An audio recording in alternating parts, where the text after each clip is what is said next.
Film review, movies, music, culture, politics, society podcast, interviews, movie reviews, and more.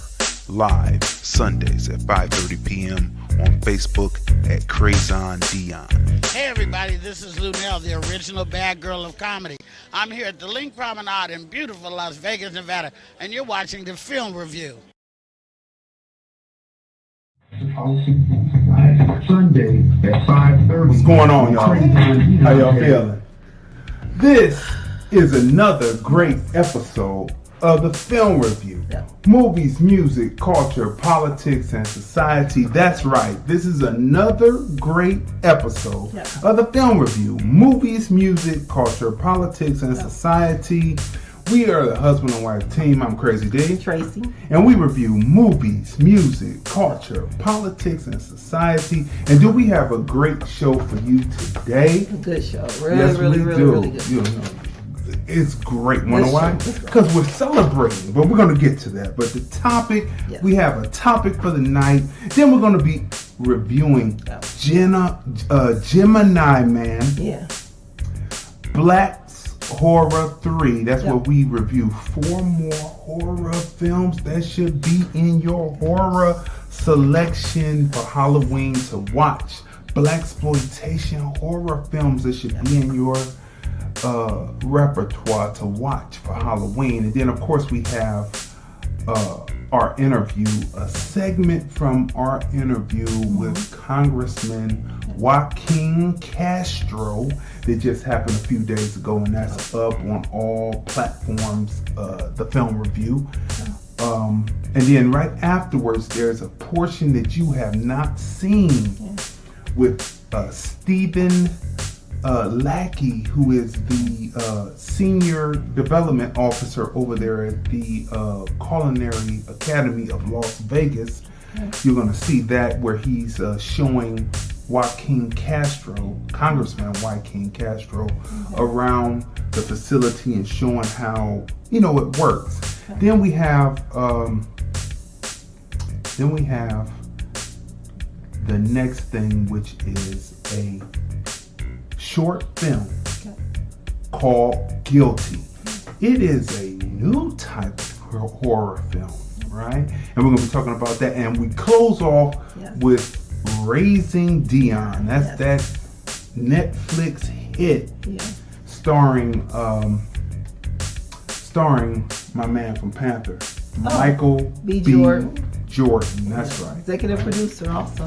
Executive producer on it, right? So first we're going to go here, and we want to say that we are celebrating, and we could have up the confetti and all that, but we're not going to do that. We're going to do it just simply like this, because we are celebrating because our podcast, people, this is the 80th episode of the Film Review, movies, music, culture, politics, and society.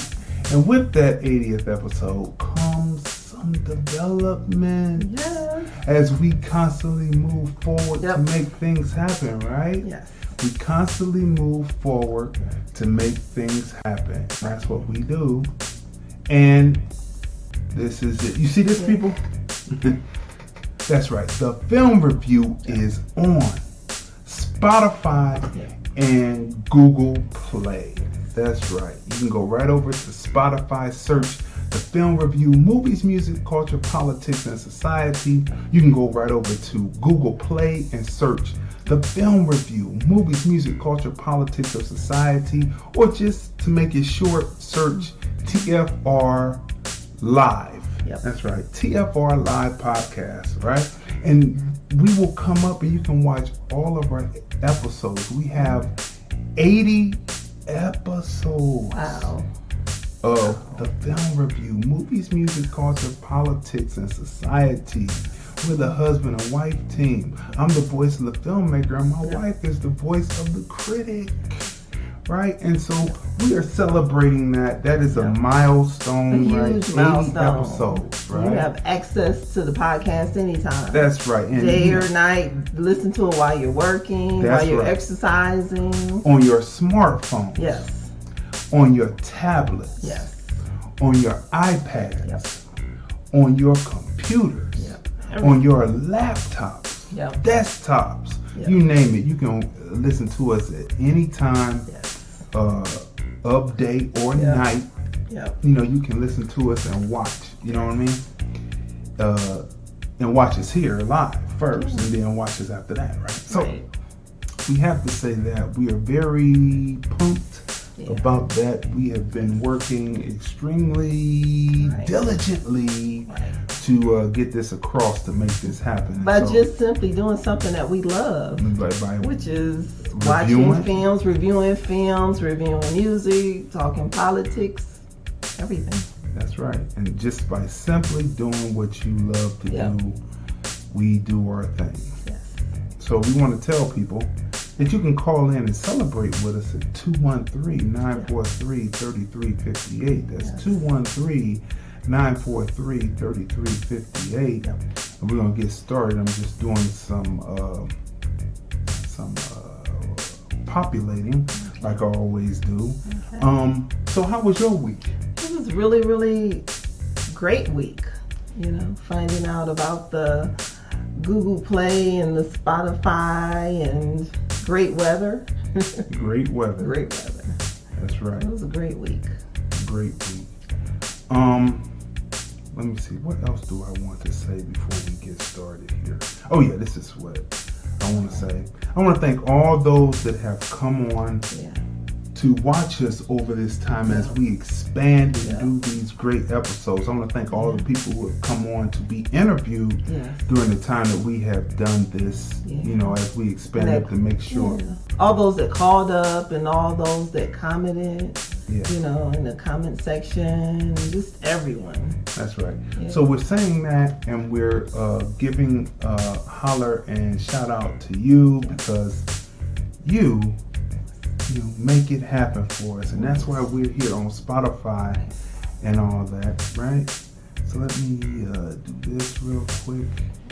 Mentioned you in a comment. Okay, we're gonna check all this out. So we just started the watch party, so you can jump right over to the watch party, and then you can type right in there, and then we're gonna read what you're saying right there over the air. But Rhyme Schemes mentioned us in a comment.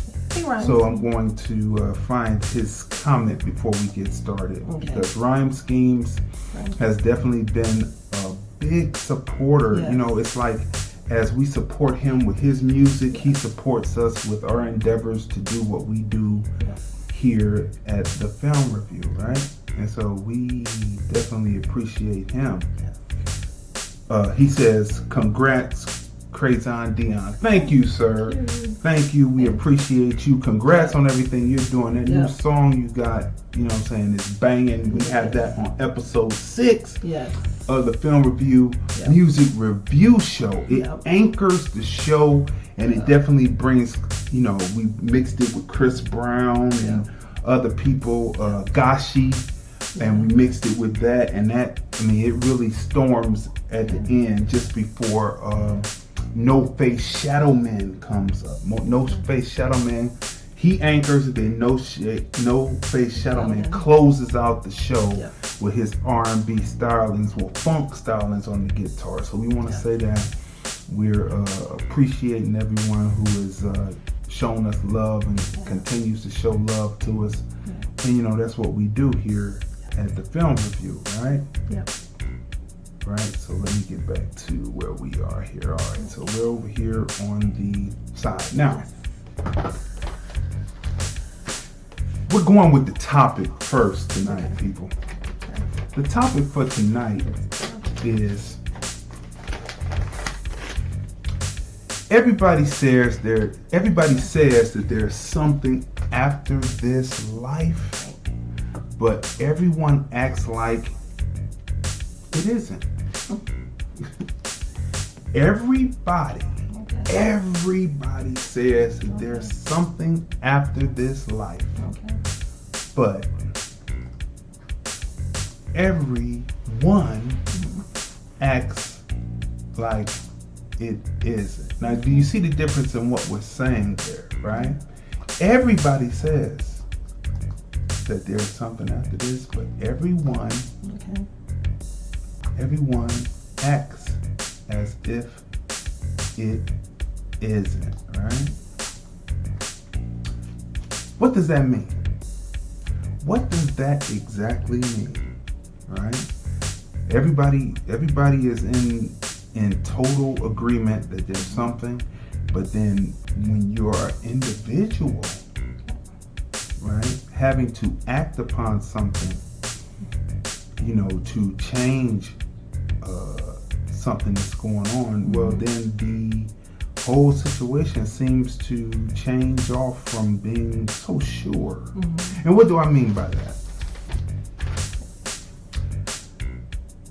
Either it's too good, okay, or it ain't nothing to come back to tell. Okay. Now, what do I mean by that? So, yeah, what do you mean? Okay. A lot of times people leave this planet every day. Every day. Right. In this form, on this side of the sphere. Okay. And no one ever comes back to tell you what's going on. Well, some people have loved ones that come back to them in their dreams. Dreams, very good, very good. And I have to say to that dreams are just the consciousness of the person who is dreaming. But what about those, because I have also heard of people who have actually felt the energy of their loved one, or they felt a touch, or they physically saw something, whether it's like an image that connected them to that loved one that passed away. Mm-hmm. So is that not psychosis?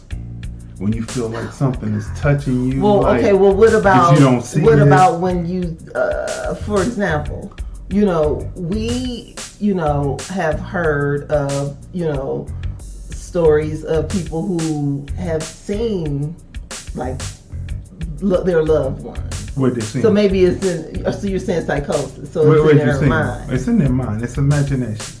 Okay. It's kind of like maybe if you like we're not going back to last week, but it might be in the mind. So what about images? Like certain birds or certain flowers or certain songs. You turn on the radio and a certain song. So just because so I'm just breaking this down now. So just because a certain record comes on the radio, that when you're thinking about that person, well, you could be thinking about the person and the song comes on. And somehow the song came on that was already preset to release, because there are no DJs anymore that just dropping needles.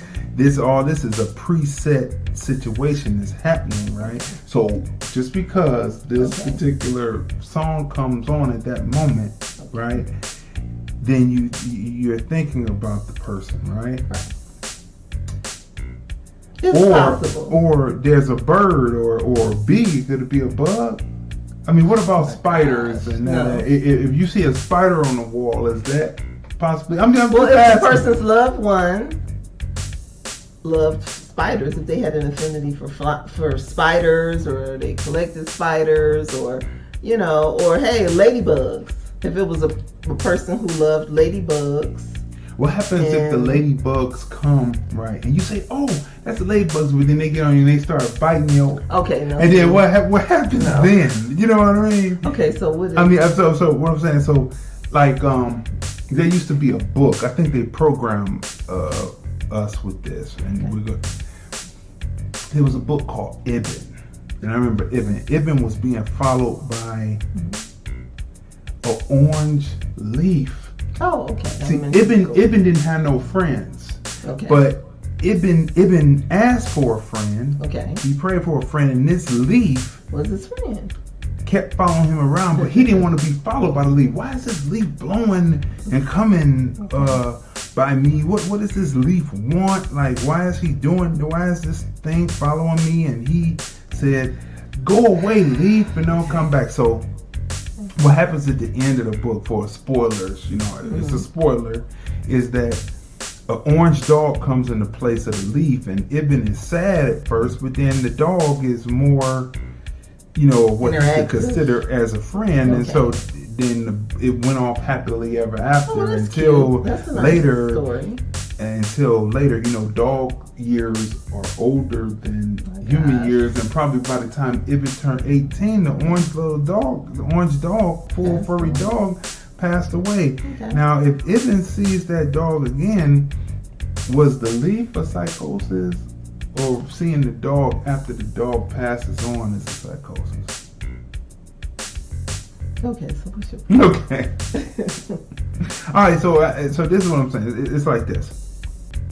Me, I'm the type of person that I want to know what all of this means. So if anyone was to come, any of my loved ones to come back, they would know that I would have one question and one question only for them. So if a person comes back in my dream, then I'll say, well, that was just my consciousness floating at that moment, because in thinking about that person, my unconscious, because I would be asleep, my unconscious thinking about that person, because if that person is coming back and they're just sitting around visiting with me, well, you're not answering my question of what's going on, right? I'm chilling with you. And they're just chilling, you know what I'm saying? Well, what are you chilling for? You need to come back and tell me some answers. So now,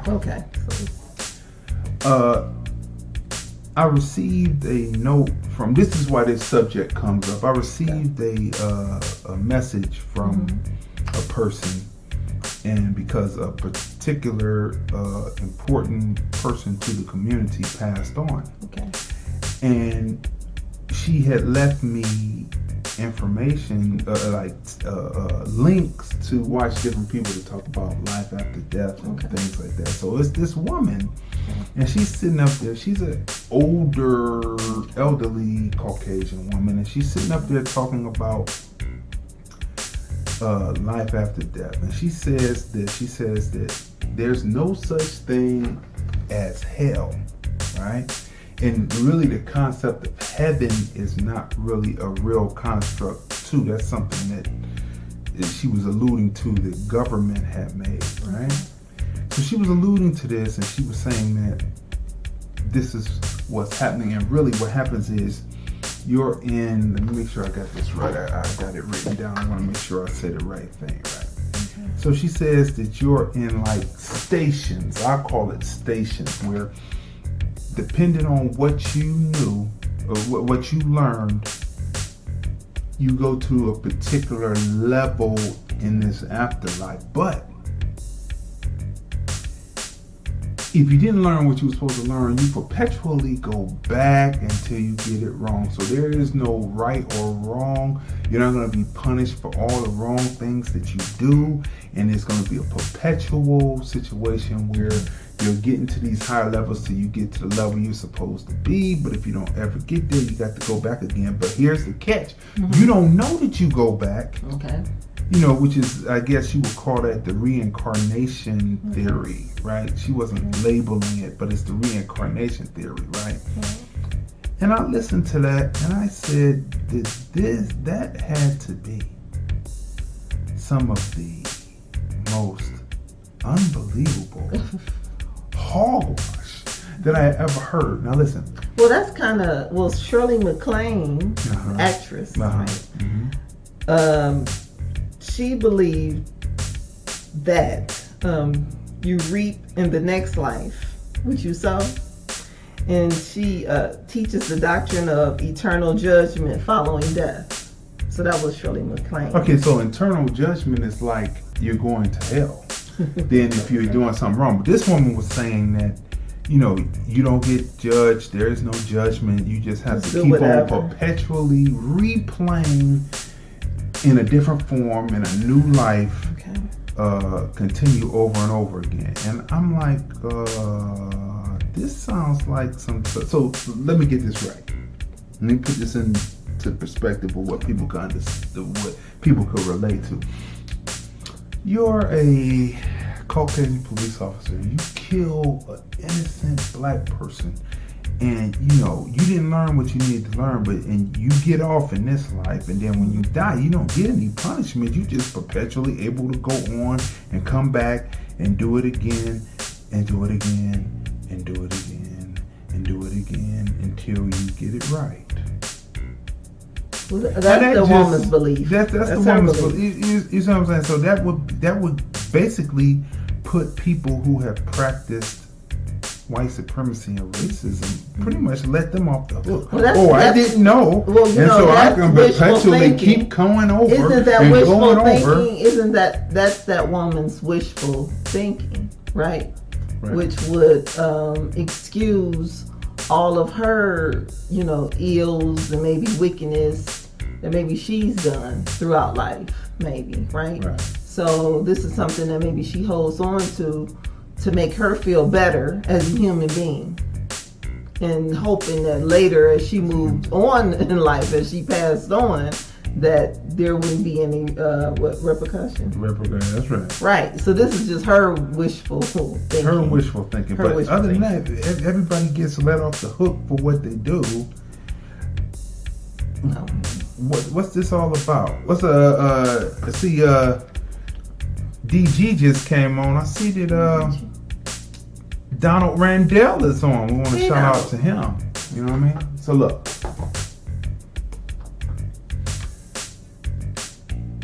You're sitting here and you're listening to this, and it's total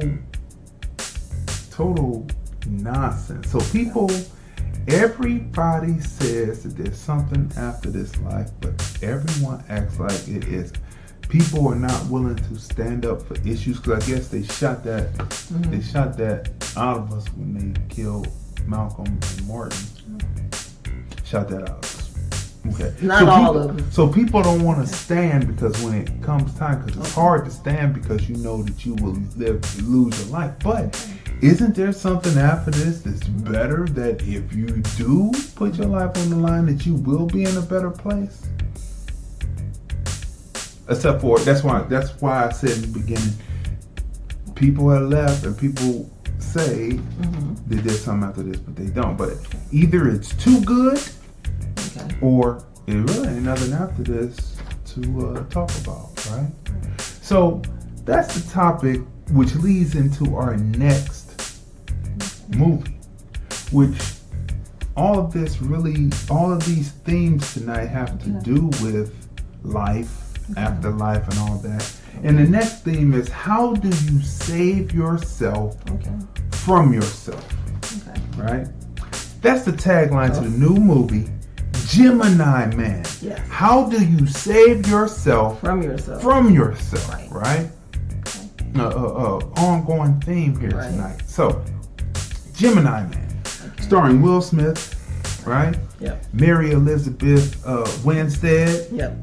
Clive Owen. I didn't even know that was Clive Owen. He was acting so great that I did not realize that was Clive Owen. Yeah. And Benedict Wong. You know what I'm saying? And then you have the rest of the list there. Who else was in there? The extras and extra faces. Linda Edmond, Douglas Hodge, Tom Connolly, Behorn Freiberg, Alexandria Schutz, Justin James Boykin. But Kayla Rainey is on. What's going on? Thanks for chiming in. Kenny Sherrard, David Moretti, and is it Lila Volk? Yeah. So, Gemini Man is about a man who is a aging assassin, and he decides that he wants to retire from the business, but some people don't want him out the business, and so he finds himself having to fight his younger self, 25 years younger than what he is. Yeah. And his younger self is at the top of his game. It's a clone, and he has to fight himself, and he finds himself in Gemini Man status, right? And so the situation goes on. The premise of the film, the plot, beautifully done.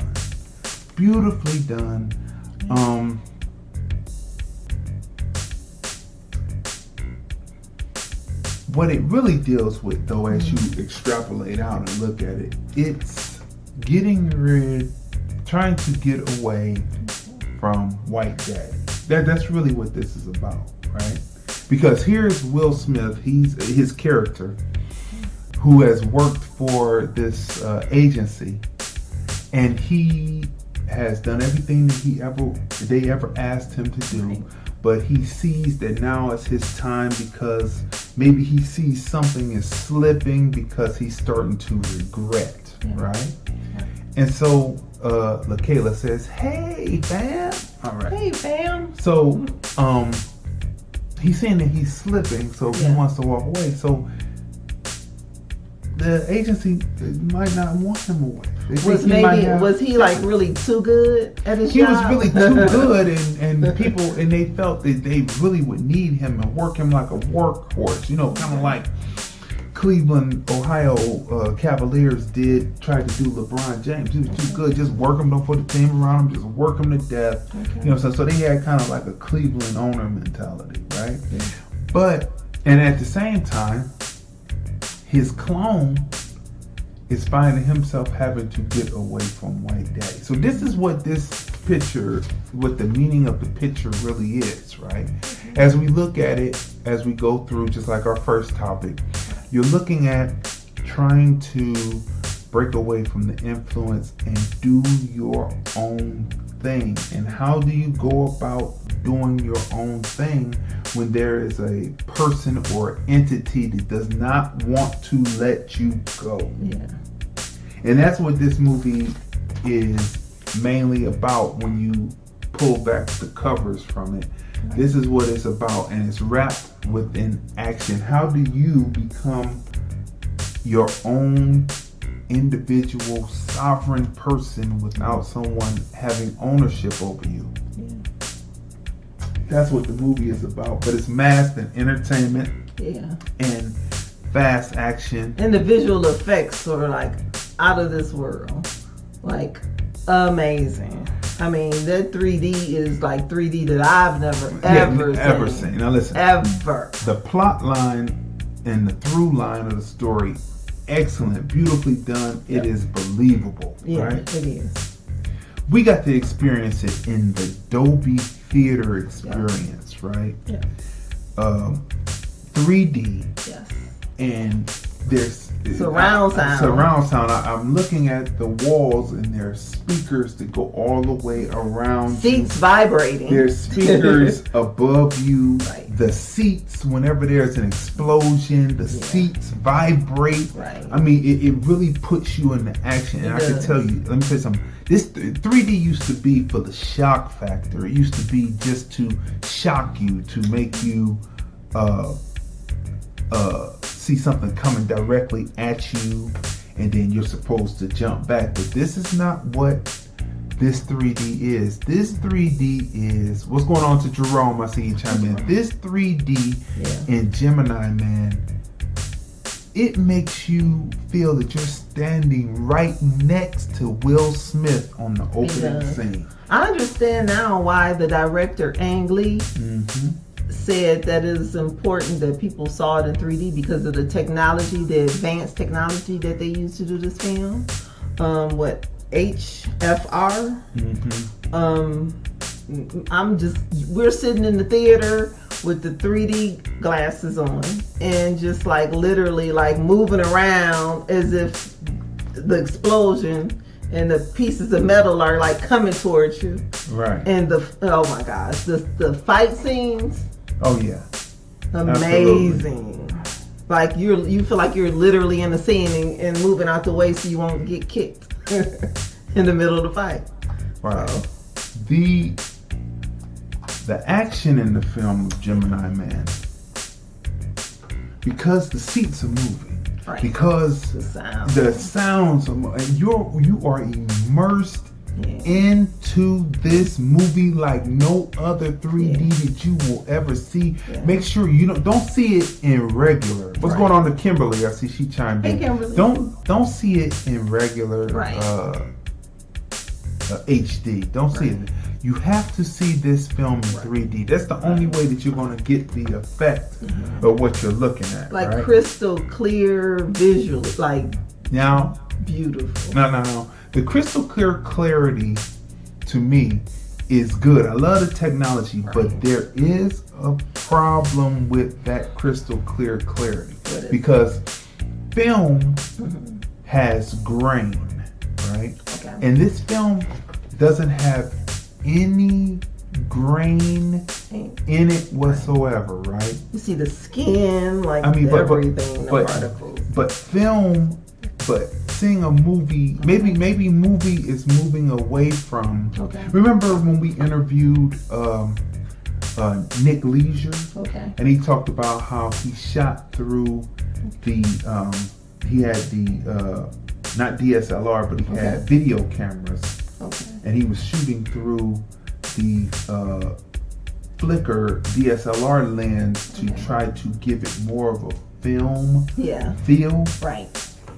Because there's a certain feel, a certain angle that you get with certain lenses, and the grain that automatically comes with shooting with film that people try to emulate. This will be the first digital film. I'm not talking about digital film that comes from people who are amateur filmmakers who are just trying to do film, but I'm speaking of an actual film that is in the theater, that advanced technology that is crystal clear, like you're watching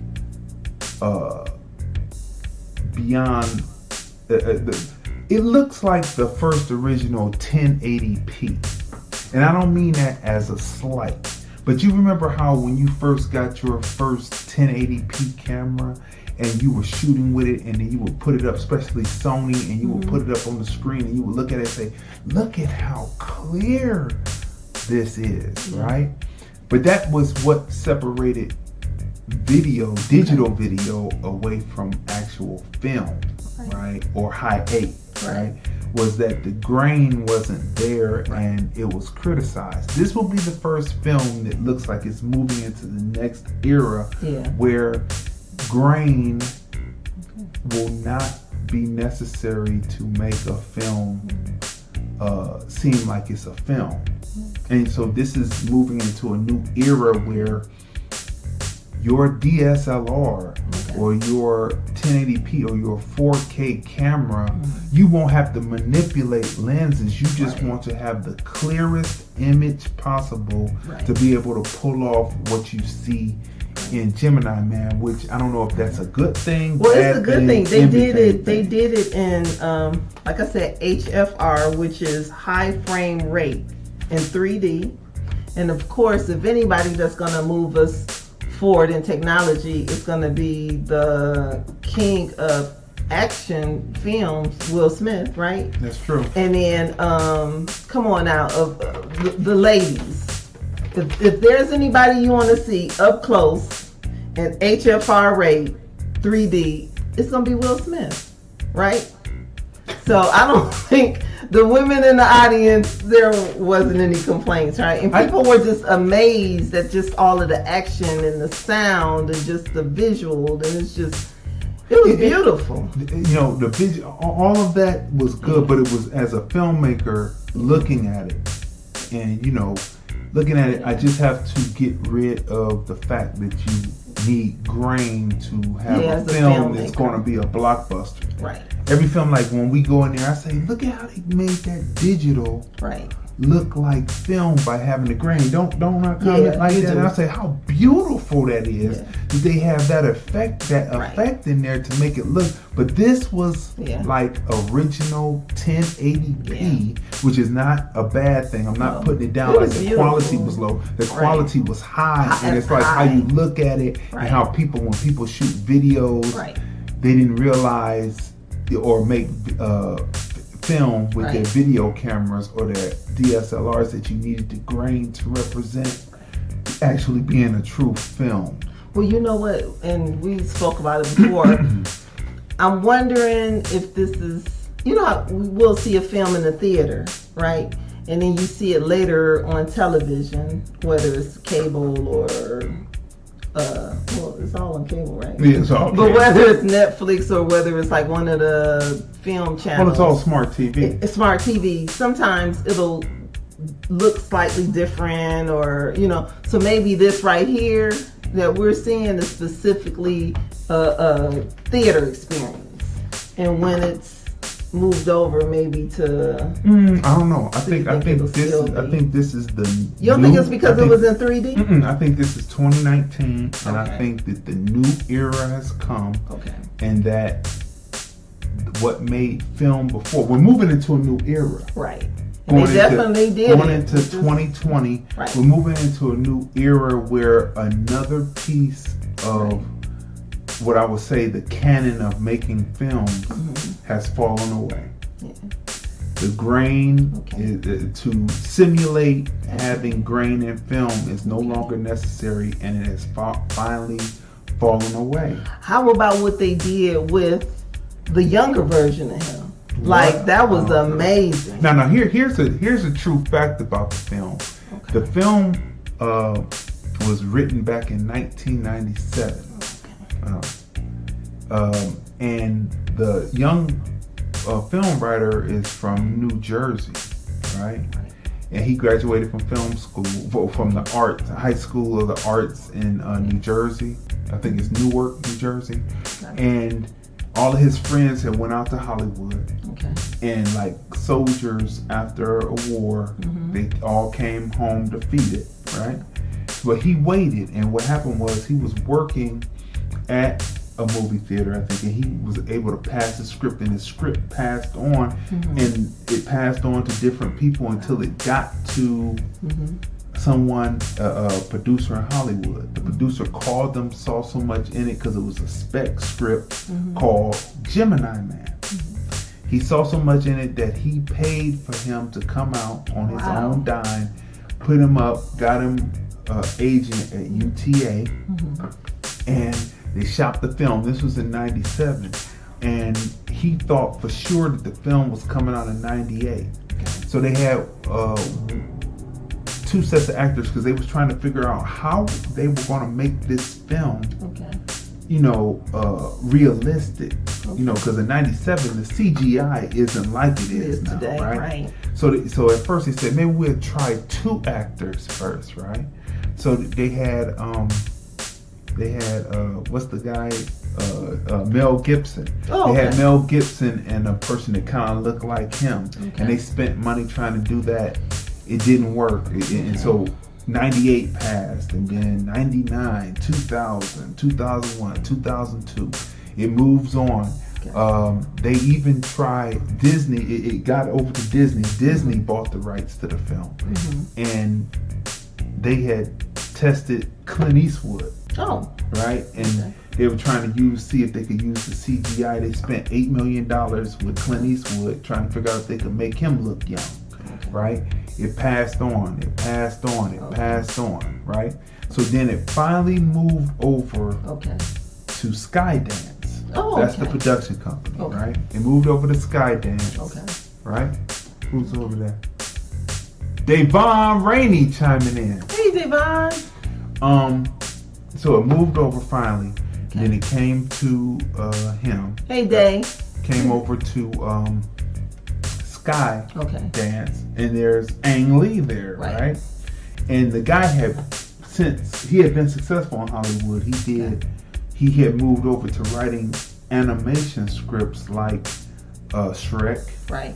He had done what's the other one? Jack the Giant Slayer. So he was successful, right? But he had went back to New Jersey, and then he was reading in the trades that the different studio. So when it got to Ang Lee and Skydance, he was kind of skeptical. He was like, here we go again. I don't know. Here we go again. I don't know if this ever going to be made. But then he got the phone call and he came back. So then he submitted to get writer's credit because the script changed because it went to different hands and different script doctors got their hands on it, and it came out to what you see today. But he got original script writing, and thus he also gets another tag that they use, which means he gets residuals from off of the sale of the film, right? So the film is out now, and so that's a fact. So from 97, remember how we talked about how things are from way back, and then they come and they finally are done. That was 97. Wow. It's 2019 going into 2020 now, and here is this piece right here. Okay. Gemini Man. Yeah. Amazing film. It is. It went from Mel Gibson, Clint Eastwood, people in between, to Right. finally the box office king, Will Smith. Will Smith. And so here we are. So what would you rate the film? I would give this film a 10 because it was just an amazing film. Like the writing, the acting, and just the emotion in the film between Will Smith and the younger version of Will Smith, right? And then and I also love the scene between the young Will Smith and Clive Owen. Right? Isn't that his name? Clive Owen? Yeah, Clive Owen. Yeah. I mean, he's because I was thinking about the other Clive Davis. But anyway. Clive. Clive Owen. Music, right. You talking about, so between Clive Owen and the younger version of Will Smith, and then Will What's Smith. going on to Jonathan Coleman? He said, Jonathan. "Hey everyone, Hey. Rhyme Schemes. What's up to Rhyme Schemes again?" He chimed in. So that scene was like amazing, like the acting, because the acting is superb. It's gonna be superb when Will Smith commits to a role.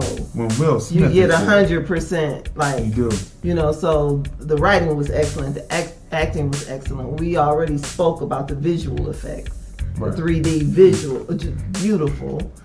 Storyline. It was action from beginning to end, wasn't it? Yes, like it was. it started off with action, and it just took you on a ride till the end. So there wasn't any like dull boring, drums, none, nothing. right? And then I love the relationship between him and his friends in the film, the people who helped push the story along, right? Right. So they did an excellent job. It was a great film. It was worth the money. It's definitely worth seeing it twice, right? Yeah, it's definitely worth seeing it. We twice. saw it twice. Yeah, we saw it twice. So it was definitely.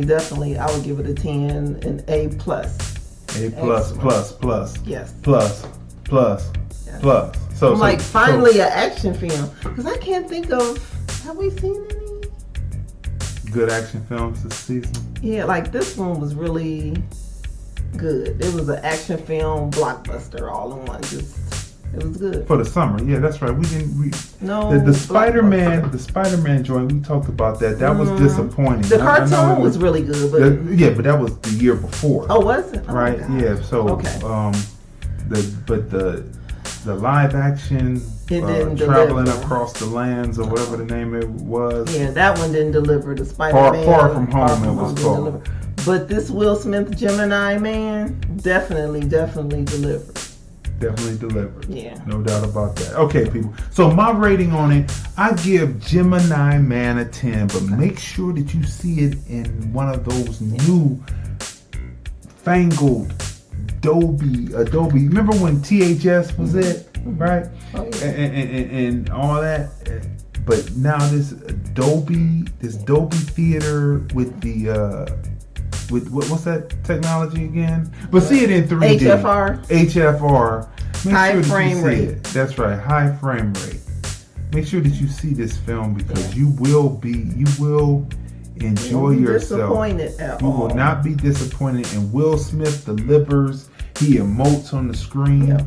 He has his cast of characters that help him. And there are twists and turns in Gemini Man, right? And you will enjoy it. Yeah. Right. Now, people, as we move on, let's make sure I didn't miss it. Go ahead. I left something out. Okay, so we talked about it. Ang Ling, the director. Mm-hmm. He says that this film won't actually be seen the way it should be seen, Mm-hmm. But he did say that the resolution is it's 4K. Mm-hmm. 4K. No, I know that. I mean 4K 3D. 4K 3D. No, I understand it was 4K. What I'm saying to you is that it looks like the first original 1080p once you got off of using high 8 and you looked at those images on those Sony images. That's what it reminds you of, and it's so clean. It is. And film is not clean. And that's so what I know, he said. He said what yeah. you said, that this will be the new face of cinema. There we go. So there it is. Aim lead. There it is. Okay, people. So we're moving on to Black's Horror Part 3. That's where we're reviewing 4 more films that are Blaxploitation horror films that should be in your viewing. I have a buddy who owns Bop TV, Black on Purpose Television. And his theory of it, and many people who have studied, the miseducation of the Negro, says that to become whole and become sane, right, in a place that usually keeps you insane, is that you have to start to see yourself, unadulterated, see yourself in many different aspects, see yourself in these various different genres, uninterrupted by seeing a Caucasian person in the film. Now that's pretty impossible unless you're like in Africa and they tell stories, or if it's a film that's around a subject matter like Eve's Bayou. You didn't see any white folks in the film, so that's possible, right? But when you're in the horror genre, you might see Caucasians in the film because often they're your foil in the film, right? But so to be sane, if all you enjoy as a Black person is horror films that star Caucasian leads and Caucasian extras and Caucasian secondary characters, and that's all that you enjoy, or if you see the Black character, he's standing in the back like the Mummy, you'll see the Black people, they're the ones who tie him up. That's that angst thing you talk about, right? The original Mummy, you see it, but that's it. But if that's all you enjoy, then in actuality you are not sane. You are not the actual person that you are supposed to be. You are not in full manifestation of who you should be within this system, trying to get yourself sane. And so this is what Bop TV is all about, and many people who have studied this is what it is. So if you take the words of just Caucasian people and you don't take the word of your own people, then you are mentally sick. And so this is why we bring you these films that you should have in your repertoire. If you only knew Jason, if you only knew Michael Myers, if you only knew Bela Lugosi as Dracula, and you didn't know Eddie Murphy as Vampire in Brooklyn. If you didn't know this, then you are still in this mental sickness that you have to come out to be truly sane. And so people, before we get started, we want to say that viewer discretion is advised, because I kicked this like they kicked it in the 70s and the other people. So we have 4 films that we're reviewing, and first I want to show you a short clip that gives you a few clips about these films. We're talking about Abby. She was an honorable mention. It came out in 1974. JD's Revenge came out in 1976. It's number 6 on our top 10 all-time Blaxploitation horror films. The next one, Bones, starring Snoop Dogg, is number 10 on our all-time Blaxploitation horror films. It's 2001 it came out. And another honorable mention wraps up these 4 that we're talking about this week. The Dr. Black Dr. Hyde came out in 76, right? So viewer discretion is advised on what we're going to show you here, and listener advised, because it kicks like how we actually kick, Right. you know, when we're keeping it real and not trying to keep it fake. Right. Then, you know what I'm saying, we keep it and we do what it do. So right now we're going to go through the clip. We're going to come back and we're going to talk about each film. And, you know, so here it is. This is the package that we put together about the 4 pieces that we're going to do. Again, Abby, JD's Revenge, Bones, and Dr. Black, Dr. Hyde. Wiggins, the organist. No, you're not. Pardon? Wiggins isn't your name, you damn liar. And why do you bother calling yourself Mrs.? Please, you stop this. My husband is dead. Oh, you're funny, Sadie. Horace Wiggins never married you, screwed you once, and left you to rot like a rotten apple. I don't know what you're saying. So that your visit is not a waste of time. Now let's play some games in rhyme. Now it's time for the fun and games to start. Stop. You must stop this, please. Come on and play, Sadie. Here we go round the merry-go-round, the merry-go-round, the merry-go-round. Here we go round the merry-go-round. Merry-go-round, merry-go-round, merry-go-round.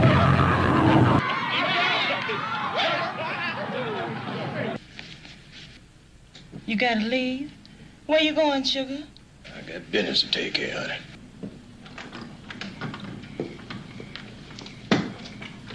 Oh, shit, that's my old man. Shit. Better go talk to him. Cheryl? Hey, what you doing back so soon, baby? You got somebody with you, don't you, bitch? No. Yeah, you got somebody there with you, and I'm gonna kick the son of a bitch's ass. Back up.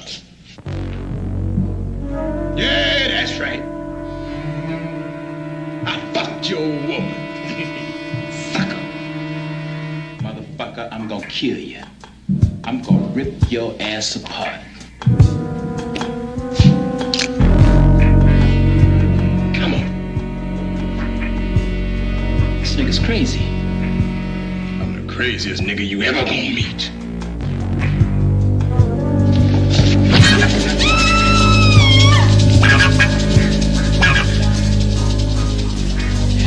Yeah. I'm gonna cut you every which way but loose. I'm gonna kill you.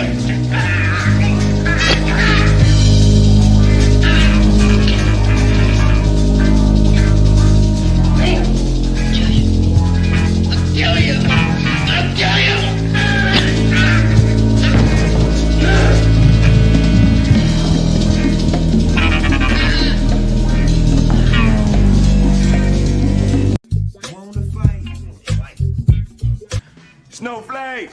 All right, come on now, bitch. Quit playing now. I don't want to play these type of games. Come on. Shit.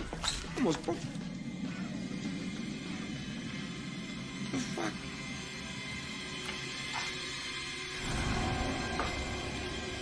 Snowflake?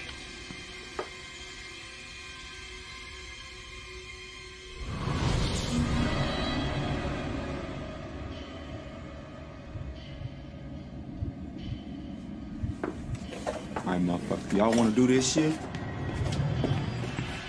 Motherfuckers want to act ignorant? Huh? Where the fuck you at? You want to jump, motherfucker? You want to be froggy, nigga? Leap!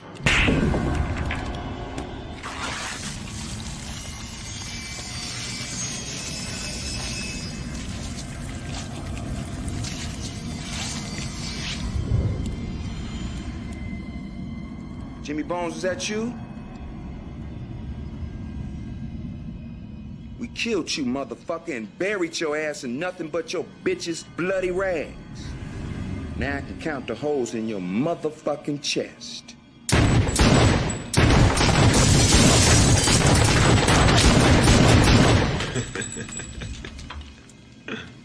Is that it? Ernie Casey is Dr. Black. Hiya, Doc. No, you can't try that serum on a human. A monster he could not control had taken over his very soul. A screaming demon rages inside, turning him into Mr. Hyde. This is no nightmare, Doctor. You're real. Super strong, supernatural, and super bad. That's a cross between the abominable snowman and Willie the werewolf. Indestructible. Nothing can stop him. Not bombs, bullets, or bulldozers. No man alive could take that guy. But he's on his feet when he hits the street. Dr. Black and Mr. Hyde. That's it on that, right? Wow. So those are the four, right? Those are the four films that we're going to be talking about tonight. Abby, JD's Revenge, Bones, and Dr. Black Dr Hyde. Listen, people. Okay. This is straight. We're dealing with good, God-fearing church girl, pimp, evil spirit possession, and good old chemical-produced, grotesque possession at your own hand, which gets back to what we talked about earlier with Gemini Man, and how can you save yourself from yourself, right? So Abby, 1974. It's about a good God-fearing church woman who becomes possessed. We don't want to give too much of the plot away, because if you have never seen this film, we gave you just the piece, but it gets even more raucous than that, right? If you have not seen Abby, you have missed having a great film in your repertoire, a horror film, right? Did you see that? I mean, it's just hilarious. And then, wait a minute now, JD's Revenge. Yeah. Right? Yeah. JD's Revenge. It starts out, JD is wrongly accused. Now, this goes back into the 30s, and then it comes into the 70s, this possession. But in the 30s, this person who was a pimp was wrongly accused of killing a woman, right? And this is the opening sequence that you see within the story. And he's wrongly accused of killing this person that he cares about, right? And he's accused, and then he's shot down, right? And somewhere in between, which I'm not going to tell you the full plot of the story,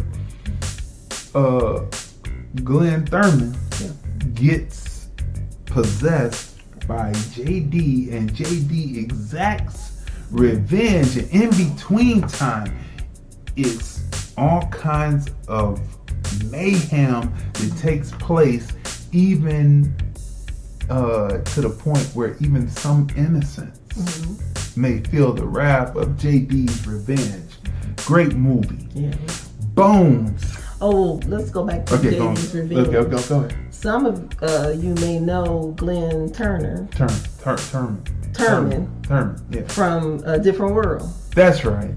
Yeah. Yeah, he was A Different World. Yeah, he was the captain or sergeant or married to I don't know what the military. I don't know. Jelena. Yeah, that's right. Yeah. And then he was also, well, in real life, wasn't he married to Aretha Franklin? That's right. And the film that you would most know him from, if you had never seen JD's Revenge, is Cooley High. Yes. How people cried when Cochise died, right? Cooley High. We're going to talk about Cooley High as we talk about Blaxploitation of the 70s.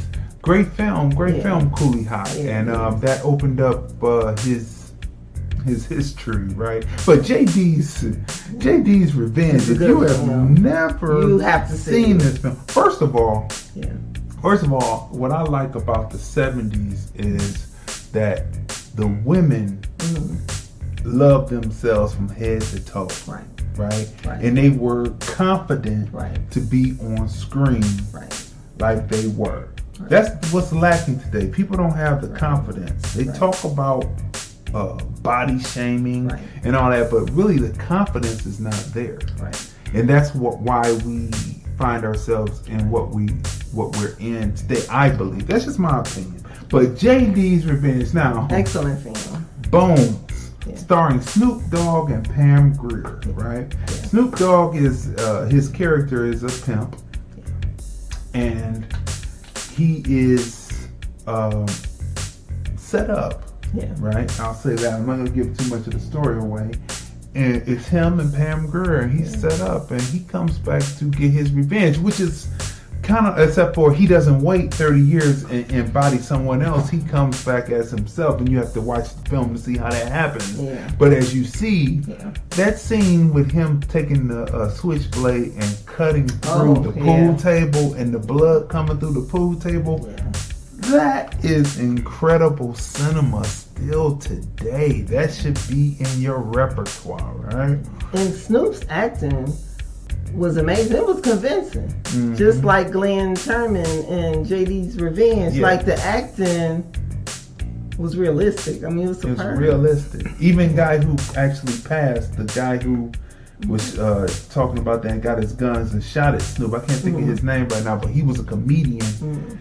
And he passed away a few years back. But his acting, if you watch that close up that they have of him when he sees his woman, his bottom in the trash can, and his first emotion is to want to feel sadness, but he has to pop himself back into being who he is as the tough guy to go back and say, well, let's take care of this, right? His acting, his emoting, I mean, these are great films, right? And then, of course, Dr. Black and Dr. Hyde, right? You have to see this film. Doesn't that kind of look like how they took Lou Ferrigno later in the late 70s and made Incredible Hulk? That one scene where the guy is punching at him. Lou Ferrigno kind of had that energy as Incredible Hulk. So I feel that they kind of borrowed, even though the Incredible Hulk character was out longer, but I'm talking about how the person acted once they put on the green makeup, like he put on the pale makeup to be Dr. Hyde. Right? He was inspired after seeing that film. He was inspired. I would say so, right? 1976, so 74 Abby, JD's Revenge 76, Bones 2001, and Dr. Black Dr Hyde 1976. You have to add these films to be in your repertoire. This is what it's about. You know, we open up easy at first, but then we want to, as the weeks go on, take you there. This is a psychology that you have to get to break that chain on your mind, that you don't always listen and believe what you hear from Caucasians or see from Caucasians, but like what your people have offered, because in many cases it's even better, right? So from what you saw those films, because you've seen these films, right? But from those clips, if you were just a bystander, what would you say? What would you say? What would you give that? You know what? I would want to see. Well, I want to see those films again, even though I've seen them before. It makes me want to see them again. But if this was my first time seeing the previews just now, it would make me say I have to see those films. You know, that would be part of my Halloween collection. You know, with the popcorn, just chilling. Because listen, watch, you know, they seem hilarious. When I put, I mean, what's so great about the film? Great sense of humor. With it had comedy in it, but it had drama in it, and it has the horror in it. That's what sets it apart. And you sit up there and say, I know somebody that would do dislike that, right? And so that's what makes black horror with a touch of soul, Blaxploitation horror good. So again, our top 10 list, right, of Blaxploitation horror. Number 10, Bones, right? Number 9, Tales from the Hood, which we're going to be talking about next week. Number 8, Now Eat, we talked about last week. Blackenstein, we talked about last week. JD's Revenge, we just finished talking about that. Number 5, P.D. Wheatstraw, The Devil's Son-in-Law, we talked about that week before. Death by Temptation, we talked about that last week. Vampire in Brooklyn, we're going to be talking about that next week. Blackula, the original, 1972, and then Scream, Blackula Scream is our number one. Came out the following year, where the whole folklore was there, and we're going to be talking about that next week. Right? So, people, put these films into your repertoire. Yeah, definitely. Make sure that after this is over, because we're going to be cutting in, and we're going to be, of course, again on Spotify and on Google Play with this. It takes 24 hours after the original broadcast for it to generate and come up on those platforms. But we're going to have these up on many platforms, SoundCloud. We're going to have it up on YouTube. We're here on Facebook right now. You'll be able to go back and rewind this and watch those clips again. Because when I put those clips together, I said, man, this is truly some possession of church pimps and chemical-induced possession. I mean, this is just like something, you know, you could say the chemical-induced possession is like the people that's on meth, except for he ain't on meth. He was a doctor trying to make a Superman, right? So anyway, people. All right, people. So my rating on that is, put that in your repertoire. All those films are a 10. Well put together. You know what I mean? You see the voice change and all that. Hilarious, but serious at the same time. Had you tripping. It's a good time. Good time, right? And the scares. Great Halloween horror. That's right. So, people, a couple of days ago, on Friday, I interviewed Congressman Joaquin Castro. That's right, people. I interviewed Joaquin Castro, and what's coming up next is a quick clip from that. Now, you know, it's raging about reparations for black people, not for all people, but for black people. And why are we talking about black people here in America? ADOS, American Descendants of Slaves. It is raging about American descendants of slaves getting their true reparations, and why. Well, first of all, there were some of us that were here that came across the land bridges millions of years ago. Right? They find the deeper they dig, the more they find us here and around the globe and see very little of them, right? So the more they dig, they find that we were all in Mexico, South America, the Americas, Canada, Africa, because, you know, it was Pangea and it was all together, then it split apart. So you can look at land bridges, ice, or you can see this split apart, right? So some of us were already here, and then the others came across 1619. Here's something that you have to know about history, people. 1619, the first 20 Africans came to Virginia, but there was a man named Anthony Johnson that had come across the West and had been in Virginia before they arrived, right? And there were many black people here. Now remember, this was a colony of Britain first. What about 13, 14, 1500? Before we get to 1600, there were black people here. Where did they come from? They were already here. They had come across the land bridges millions of years ago, had built civilization before so-called Columbus discovered America. And he really never made it on American soil. Didn't he die of small, something like that, as I remember history correctly? As I remember history correctly. So, here's these people who have already been here, and then they mixed with the Africans that came from the continent, that came across the transatlantic slave trade. And these two groups of people built this boy. Right? You want to know why infrastructure is falling apart? We're not there. We've been taught. But anyway, that's another story for another time. But we built this from the top or bottom, and it has been a systematic plan to continue to. We can talk from 1619. Then we can talk about 1865. And then for the first 7 years after 1865, we had congressmen and senators, but then there was a backdoor deal with cigars and cognac, and next thing you know, Jim Crow began, segregation began, and it's been a systematic cheat people on their crops while they were sharecropping because they wouldn't allow them to have land. Stripping people and stealing people's land. not fair housing, no fair housing, discrimination of housing. You name it in every aspect.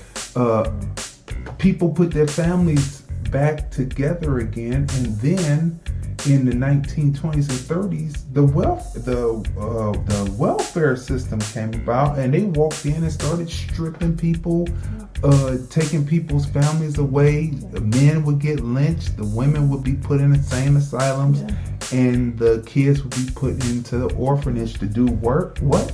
Oh, do the same work that was being done before that built this boy. So you see, all of this is going on, and it's a systematic situation. And because they were constantly stripping and constantly taking, it has gone into the billions of dollars of what reparations should be paid to ADOS.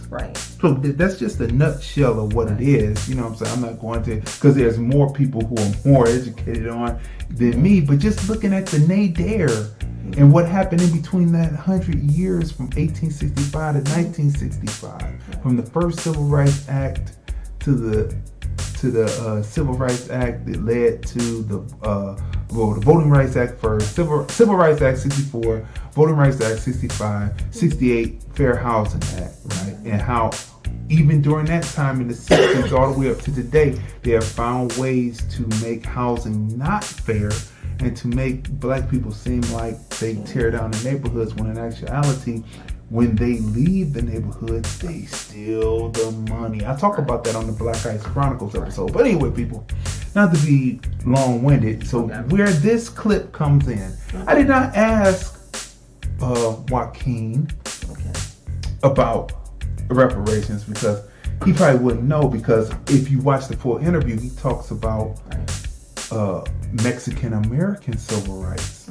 So sometimes when people answer questions, they tell you what they're really about. So there's no need to badger on. But what he did talk about, which I asked the question, was how a bill in Congress is written, how it, who presents it, who takes it forward, and all that. And he breaks down and he gives a quick civics lesson. And so this is very interesting. And so this is how we learn how government works, and as we push on through this struggle. And we'll be back right after this presentation. So right after this is a portion where it was not seen on the original interview, where Stephen Lackey is the senior advisor for the Culinary Academy of Las Vegas. So these things go up, and then we'll be right back right after this to talk about it. You're in the Congress, right? How does the for people who, because we go deep, we don't just ask questions about superficial things. How does the Congress work on a daily basis? How is a bill drawn up? How is it presented? Who presents it? Who accepts it? Break that down for the people. We need a little civics lesson because they don't teach civics anymore. No, well, I mean, no, that's actually a great question, because you know, the bill ideas actually come. I think people think that members of Congress are the ones that come up with all the ideas, or that only special interests do, right? And really, the ideas for bills come from all different folks. I served 10 years in the state legislature, for example, and some of the best pieces of legislation that I was able to push and be successful with were ideas that came from ordinary people. I'll give you one example. I worked a lot on juvenile justice issues, and there were two women in San Antonio that had their sons who were juveniles that were in the juvenile justice system. And they came to my office one day, I want to say this is somewhere around 2006, and they started talking to me about all of these problems in the juvenile justice system. And I'll give you one concrete example that I remember. There was a packet for parents, you know, these are the parents of the kids that were in the system. And the packet of information had a phone number if they needed information, wanted to call for information. And these people called and they said the phone number was wrong, that it was a disconnected number, it wasn't working, right? But that was just symptomatic and symbolic of deeper, larger problems within the juvenile justice system. And the next year, the legislature, I believe it was the next year, reformed the Texas juvenile justice system and uncovered really shameful things about abuse of boys and others in the system, even abuse of guards. The turnover at some of these facilities was 75%. Mm-hmm. So there were these very big problems that were going on. And, you know, I was able to be helpful in terms of amendments and so forth in trying to develop basically a parent's bill of rights, for example, so that parents would know what was going on with their kids that were in the system, because a lot of times they were being kept in the dark. So that was one idea. That was one example to me of the fact that that was not my original idea. That was the idea of these two parents who were experiencing a problem in the juvenile justice system with their kids, and they came to their legislator and said, hey, can you help us fix it? And then how does that push through then? So they brought you the idea. Yeah. You draw up the legislation. And actually, and it's interesting because the members of Congress don't actually write the bills, right? Okay. Okay, explain. So yeah. So I think people think that you actually sit there and write the bills.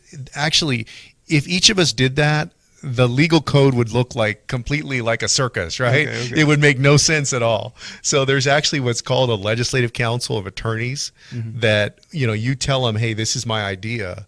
And then they draft the legal language, the statutory language, and they're trying to figure out where it would fit in existing law, right? So does it fit in this section or that section? So they draft it up, they figure out where it fits in, and then you file it. And then you get into the process that I think, you know, when we learned in school how a bill becomes a law, that's really when that process kicks in. Now you got to go convince your colleagues to support your legislation. It goes to a committee first, and then it comes to the House floor usually, and then it's got to go to the other chamber, the Senate, in my case, because I'm in the House. You know, and one of the regretful things about Washington right now is that you really don't have much legislation that's passing, that's going through the pipeline. That's part of the gridlock that we're in, basically. Mitch McConnell in the Senate has basically shut down the bills that have been passed over from the House, is not really taking many of them up in the Senate. So our legislative process right now is really gummed up. Okay, two questions about that. Let's drill down into that for a bit. The media covers it as if it's gridlock, as if it's both sides. Right? Yeah, that's right. We're going to add guest suites on top of these now. So we're going to go up. Yeah, we've got the space. I mean, obviously it's a multi-ceiling, so we're going to go up, do one on top, and then we're going to add 16,000 more square feet of training space to this entire facility. Yeah, so be able to train more students. Like I said, the kitchen is a so besides kitchen. Rooms, you all have the kitchen. The kitchen is a full the bistro where you're eating next is a classroom. Everyone there is a student. So the chefs are students, the servers, bartenders, everyone is there. So do you all train also the people at the card tables and all that? So we only do the frontline hospitality portions. Okay. So all the service side. Where do those people learn? Do you know? Yeah. So each casino actually has a school of their own. So they have dealer classes, the whole shit. And are those folks unionized? They're not. Yeah, they're not. No, they're not. And then so, but. Yeah. Yeah, it's just interesting. Like I said, most of these folks are unionized. I mean, so we've got 130 something folks in the union here, and like I said, we're training about 55 or 60,000 of them. So good, about half. Some change. So we're doing the job at it. Growing soon, growing more soon. So there you go, people. We're back. So great interview. Yeah, it was a great interview. That is on Spotify. And also on Google Play right now, also on SoundCloud, also on YouTube. The interview is up and it's going. You can see the full interview. And that piece that we just finished playing, that is an exclusive piece that, hadn't been seen before. So we want to say good for that. Now, people, we come to a film, which is a different type of horror film. It is directed by I would say up and coming filmmaker. Her name is Nicole Collins. She wrote it, co-produced it, and she is the lead role. She portrays the lead role of Misty in the film, right? And it's a short film about female sexuality, right? And it is a uniquely thought of creative piece talking about the psychosis that comes about due to religious beliefs, right? And do you know who the monster is in this picture? Because in every great horror film, there is always a monster, right? And in this piece right here, the horror, the monster, the person that is following her around everywhere she goes. Yes, the image. Yeah. Everywhere she goes, if she walks into a store, if she's in her bedroom, do you know who is in there with her? White Jesus. That's right, people. White Jesus is the horror, is the monster in this picture. And what is White Jesus doing? What is White Jesus doing? White Jesus is successfully, through this one character's psychosis, keeping her from enjoying herself in a certain kind of way, right? And that brings us to now, not to mention that isn't White Jesus the same person that looks like the same person that had women in different stalls on the farm and had a thug come in and go to each different stall to impregnate after they stopped slavery from exporting slaves from Africa. England shut that down, and all the different European places that shut it down. And the American slave owner had to figure out a way, so they started breeding farms. So down on the farm, so wouldn't this person look like that? This is the image they use. That's right. And so why would, this particular image be stopping Nicole Collins, Misty, from enjoying herself in the way that it was forced upon before? And so this is what makes this particular film a very unique horror film. It's called Guilty Official Short Film. That's what it's called on there. Guilty Official Short Film, a female sexuality movie. Or you can just go to Magnolia space A space Productions, Magnolia A Productions, and watch the film and watch the other films that she has up there. But this film is very interesting. We're going to break down some of the pieces in it. First of all, the opening sequence where the woman is having a erotic dream, and in between something happens and she wakes up and she finds out something is going on. And before I go any further, I want a woman's perspective, because you watch the film and then we'll break down even further. But I want a woman's perspective, because many times the onus is put on the woman to be the one to be responsible. She's the one that is scorned or said, you must have been a whore. So I want to put it upon you. What do you see in this film, and what she's trying to get at? Great film. I don't want to give the film away. For it to be, how many was it, 17? And it's a lot was place within the 17 minutes. I felt like I watched a full feature film, right?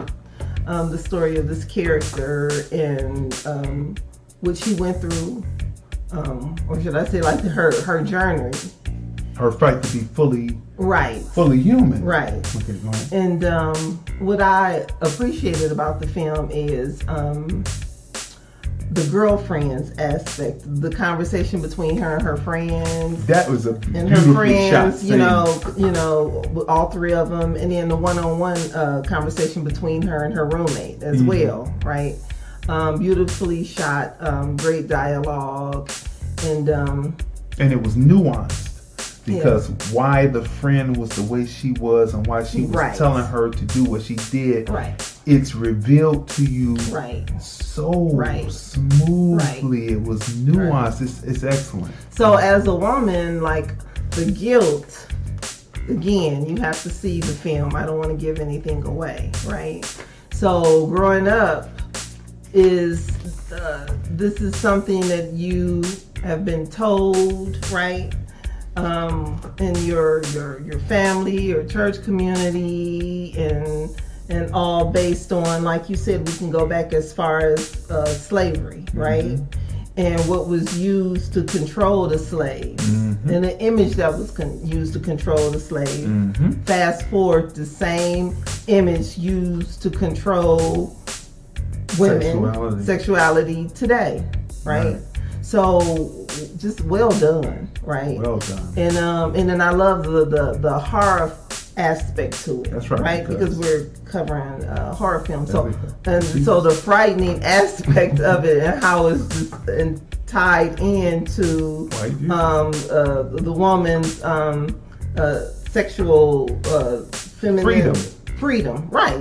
Exactly. And you know, femininity, right? And how it's tied into all of that. So because Eve was Eve, and so we go through, right? So how this image is used to control women. That's right. And so this is it's a nuanced piece, but it is truly a horror film, and White Jesus is the monster. Okay, people. So when you watch this, you will be tripping because there are some things in it that's gonna make you say what, like some stuff is gonna make you laugh, like what, and you're gonna say what, And so it's a well put together film. It is, and you know what I thought of just now. I love Good Times, right? So I remember one episode of Good Times when they put the Black Jesus up on the wall, right, and just everything wonderful was happening. It's just wonderful. Everything was coming together, but and Florida. But then when she put that white Jesus up on the wall, and everything just went back. But old girl who played Florida, she was a Delta, right? Yes. Right. And the judge and the police chief in Texas, Dallas, they're Deltas. Okay. And they were hugging and, you know. Oh, so you tied it in. No, I'm just saying. I'm not saying that. I just so happened. That was just the character, right? It was written in the script on Good But she Times. played it so well, though. Like, you know, like how we sometimes can't separate that it's just acting. Well, maybe I just can't separate that it was just acting and how great she acted but that part to put white Jesus back on my point is that when the Black Jesus was up on that wall, everything was beautiful. This is a great piece. You definitely have to watch the film. You have to add this to your horror collection of Guilty. You have to add it. Written and starring Nicole Collins. She did an excellent job. You had to actually sit there and watch this, and it will be a conversation piece for you. So, what would you rate the film? I would give it a 10 because it was convincing. I was convinced. You know, she did a great job acting, and then, like I said, so much information was placed within 17 minutes. Yeah. And so it doesn't feel like a short film. Right. And just, that's a sign of a great film. It's a great film. I give it a 10. I give it a thumbs up. We heard it. You know what I mean? We saw it. I like the imagery too. Like you said, the different shots, the cinematography. Oh yeah. The cinematography was good. Tells the use of color. Yeah, it told the story. Yeah, she's the first to come in. Right. under our, let me show this to you, the THR, the THR showcase. She's the first to come in under the showcase, right? And so we are so glad to have people coming aboard and actually partaking in what we are offering as far as what we offer, which is the opportunity to be seen, heard, recognized, and appreciated. So send your independent films into Lordland Enterprises at hotmail.com. Include all of your pertinent information, social media, contact number, and also include a link to the film, and you may be reviewed right here on the film review. And now, people, coming down as we close out is Raising Dion. This is a phenomenal show on Netflix. But first, people, but first, let me say, Michael B. Jordan is the superhero for putting this together. Is using his Black Panther capital very well. Even if he's not financing things, he reads something and he says, if I put my star to it, people will watch it. And everything that he has chosen to do has been great. Right? So Raising Dion, Netflix, 2019. 9 episodes for season 1. We binge watched within 2 days, right? So sad after the 9th episode because I wanted more. I'm like, where's season 2? I want it now. It is a big hit at Netflix, come to find out. And we told you about it last week, right? And we told you that we would come in and review it, right? So it's 9 episodes, season 1. We had to mention it last episode, even though we knew that we were going to review it on this episode. It had to be mentioned. It's so great. It's so well shot. After seeing it, we had to mention it last episode. Yes, we did. Because we needed to prepare you all because we wanted you to watch go watch it. So you can comment on it. And tell us what you think. Right. Okay. So it's about a mother, a widowed mom who discovers that her 7-year-old son has superhero powers. And it takes you on her journey as she takes the journey to first find the right allies to keep her son alive and keep herself alive and safe, as well as learn how to harness her son's powers so that life can go on as normal as possible, right?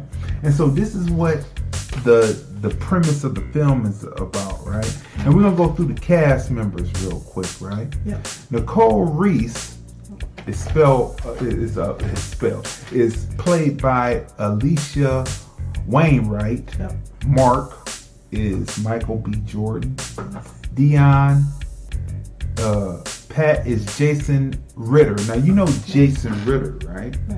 Jason Ritter is the son of John Ritter. And we were watching it and we were like, he seems familiar, right? And then Kat is played by Jasmine Simone. She is Nicole's sister, right? But Dion, I wanted to put him last. Dion is played by Josiah Young, right?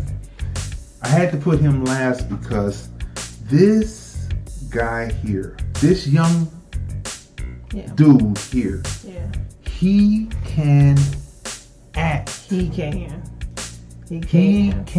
emote.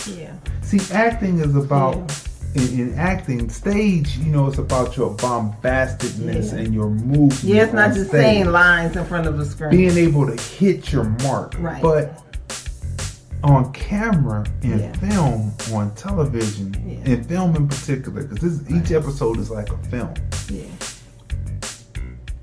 It's the close-up. And it's what you do when you're in the close-up and how you emote with your facial features even before you deliver a line. Or if you're in silence and what you're doing with your face at the time that you're in that silence. It's all about the acting, right? And this kid has this ability to deliver. I can't say more. There's something that happens in the 9th episode. Yeah. With the family we cannot tell you about. You have to see this. Would you call it a mini-series? Or episodic series? I guess the episodic series, but you know what? Because remember, episodic series used to be 12, 15, 19 episodes. Now it's down to 9. It's almost like mini-series type stuff. But the good thing about it is, what's amazing about this is each episode stands on its own. Like each episode is literally like watching a film in the theater. Like it's so well done. Like it's not rushed through or anything. It's just amazing. The CGI on this, the use of the discovery of what he does, and then how the mother is able to stay in the moment and then execute to keep him safe while developing his abilities. Well told. The CGI is part of the world that we're telling. The city of Atlanta is part of the world. It's shot in various cities within Georgia, but the city where it takes place is Atlanta, Georgia. It's broke down into issues like a comic book. So there's 9 issues so far. So each hour episode, 53 minutes or so episode, would be a comic book, right? So it's issue 101 through issue 109, right? And you're learning about this young man and his mother and the allies, the enemies, and it's the hero's journey. It's two, but what makes it so great is it's 2 heroes' journeys being played out. The mother as the guardian of the superhero, she has a hero's journey, and his journey of trying to protect his mom and his friends and develop his skills is also a hero's journey. So it's well put together. It came out as a comic book in 2015, right? And it has a short film that goes along with it that went to promote the comic book, and it's written by Dennis Liu. And in 2017, in October, Netflix gave the green light to start to film this original series to turn the comic book into this series, these issues of 9 episodes on Netflix. In 2018, filming began again in various cities around Georgia, but they make sure that the main focal point of the story, where it takes place, is Atlanta, Georgia. You see the Fox Theater there. And it is just... It's amazing. I mean, let's not get it like this quote unquote, like it's not a kid's film. No. Like at all. I mean, you know, kids can watch it, teenagers, whatever. But this is just great storytelling. I mean, great storytelling. Adults of all ages can just sit and watch and binge watch this just like you would anything else. And comic book heads are going to love this. Comics are going to love it. Because it's just amazing. This is like one of the best.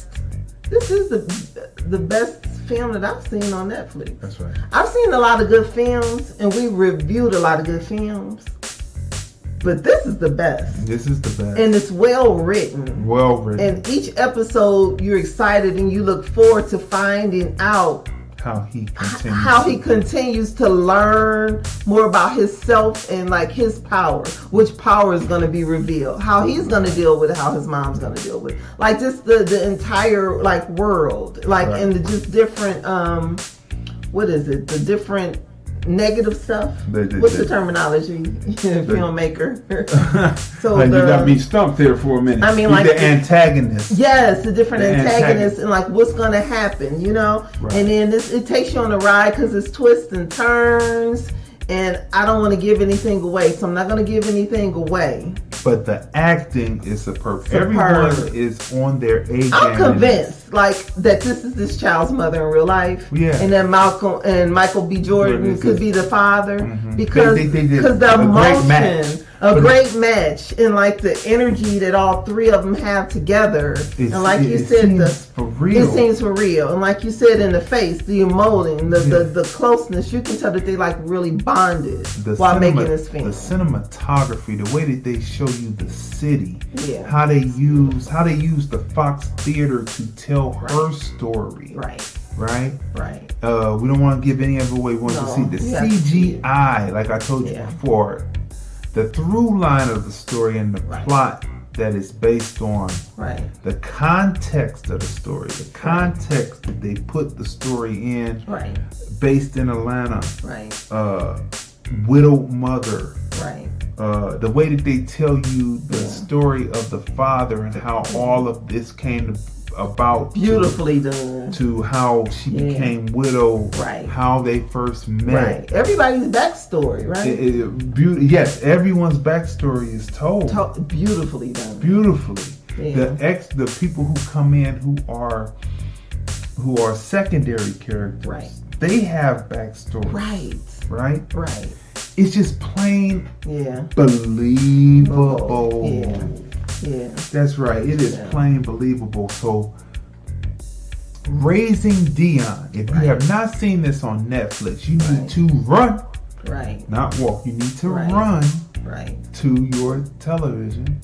Turn on Netflix. And dial up Raising Dion. It's 9 episodes. Try to binge watch it all 9 episodes. You will be. The best thing about being able to binge watch is that you don't have to wait. Like sometimes you will have to wait for the next week, or you have to wait next week to see Empire. Like Empire is heating up. We got to review this last season too. But you have to wait for television episodes to come on. But when you're on Netflix or on other platforms, Epics, you can binge watch these shows, and this is great. Well, we always talk about how the first show that we ever binge watched was Ray Donovan, right? And we got hooked off of that, right? So binge watching is the way to go. So now, people, what would you rate? Please, a 10, easy. If I can give it higher, I mean, I would, like 100 plus. I mean, because it is so well done, and then you become, I don't know, you become so attached to the characters because they're so believable. It takes you on an emotional ride. So we're not going to give anything away. And then that's the thing about the film review. Like, we love films, right? So we're not going to mess up anyone's experience. We're going to tell you about the great parts of a film. We're going to tell you about a film that maybe wasn't so great. But either way, we're not going to destroy your journey. So we're not going to tell you. You definitely have to go see this. And this has to be, I think, one of our best reviews of a show that we've done. This has to be one of the best because this is our 80th episode. But besides that, I'm talking about just the way that we reviewed this particular Do you know, after episode 9, like, I was ready to start reviewing it. Like, let's put up the cameras, let's review it because it's that good. So it's that good that it would then spawn such a great review. Rapid fire, bringing it home, Raising Dion. Right. I want to watch it again. Yeah, watch it again. Just to see what I missed. Because it's kind of like the outcome, the twists and turns, and I want to go back and see, was there a sign that this was going to happen? And there are signs in here, like you need to watch what people are wearing. That's part of how you can tell who's Autobot and who's a Decepticon. And that's the best way that I'll say that. But people, this has been our 80th episode of the film review. Movies, Music, Culture, Politics, and Society. We are expanding. We are on Spotify and on Google Play, and we will be bringing more expansion in the weeks to come to let you know. So again, this episode will be 24 hours later coming up on Spotify in audio form, right? It'll be up faster on SoundCloud, faster than you think, right? And how we do, and then replaying on YouTube, Vimeo, and you can see it globally on your television through Roku devices or your smart TVs by downloading the YouTube or Vimeo app and search Lordland Films, and you'll be able to watch everything that we're doing, the films, the reviews, Lordland Theater, which we didn't talk about, but we're on the 11th episode of Lordland Theater. We're just making it happen over here at LordlandFilms.com. The film review, movies, music, culture, politics, society. So as we close, we're going to close with the original trailer about Raising Dion. Now, this is not the trailer for what's on Netflix, but this gives you a pretty good synopsis of what the story is about. And this woman and the young man that they had played the character, let me try to get the characters' names right.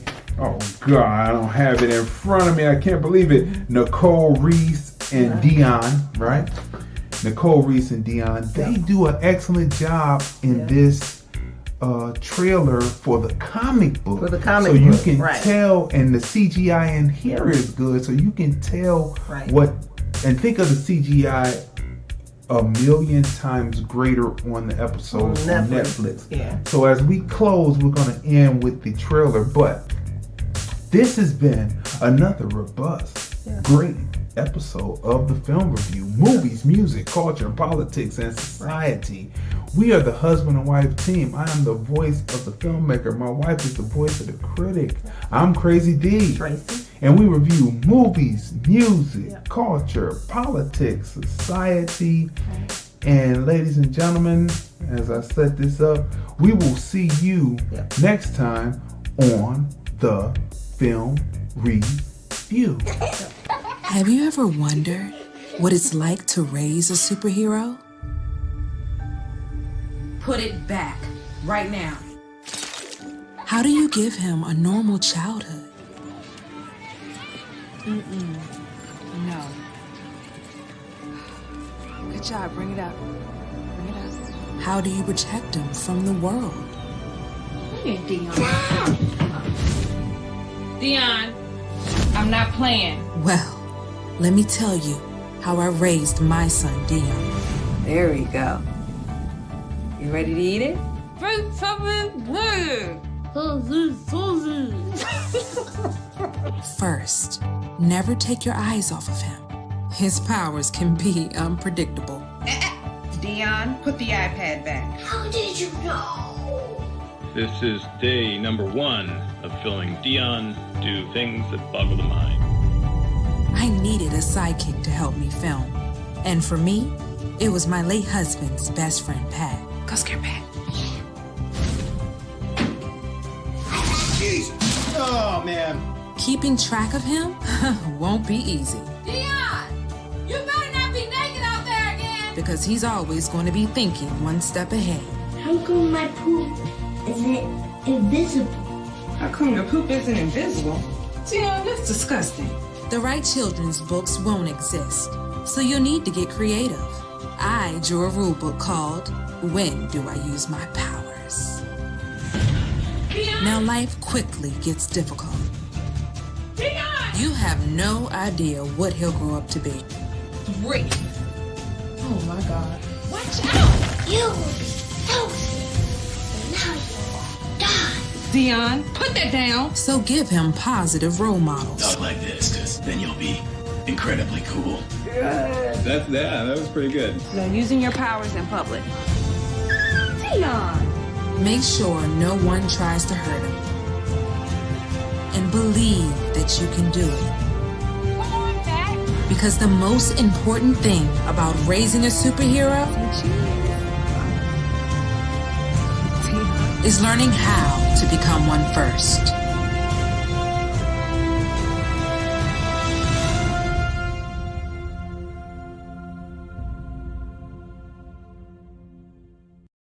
Film Review, Movies, Music, Culture, Politics, Society podcast, interviews, movie reviews, and more. Live Sundays at 5:30 p.m. on Facebook at Crazon Dion. Hey everybody, this is Lunell, the original bad girl of comedy. I'm here at the Link Promenade in beautiful Las Vegas, Nevada, and you're watching the Film Review.